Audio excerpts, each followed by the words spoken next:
അപ്പോൾ നമ്മൾ ചൂണ്ടയിടാൻ പോവാണ്. സാധനങ്ങളൊക്കെ സെറ്റാക്കി വെച്ചിട്ടുണ്ട്. ഇന്ന് നേരെ കട്ടുപ്പാറ പാലത്തിൻ്റെ ചുവട്ടൊക്കെ പോകുന്നത്. ഫസ്റ്റ് ഏറെ അറിയാട്ടില്ല.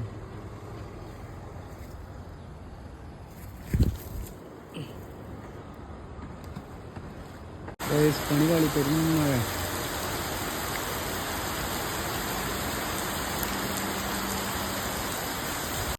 അവിടുത്തെ ഒരു മീനും തൊട്ടൊക്കെ ആയിട്ട് ഇതാ പാലത്തിൻ്റെ കുറച്ച് മേലൊക്കെ ഇരുന്നു. ഫസ്റ്റ് എറിഞ്ഞതാ പാളിപ്പോയി. കൊള്ളാമല്ലോ. ഇതാണ് ഇവിടെയുള്ള ഫുൾ വൈബ്. പാലത്തിൻ്റെ കുറച്ച് മേലൊക്കെ ഇരുന്ന് മീൻ കിട്ടുമോ നോക്കാം. അപ്പോൾ നമ്മൾ ചങ്ങായി ഫൈസലിൻ്റെ ചൂണ്ടയിൽ എന്താ ഒരു ചെറിയ കൂരാൻ അടിച്ചിട്ടുണ്ട്.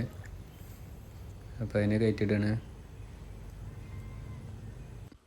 കുറേ നേരം നമ്മളിതാ കൊതുവിൻ്റെ കടി കൊണ്ടിരുന്നു. അപ്പോൾ ഒന്നും കിട്ടിയില്ല. കിട്ടിയ മീൻ ഇതാ നമ്മൾ വെള്ളത്തിൽ കിട്ടി നമ്മൾ കുടിക്ക് പോവാണ്. അപ്പോൾ ഓക്കെ, ബായ്.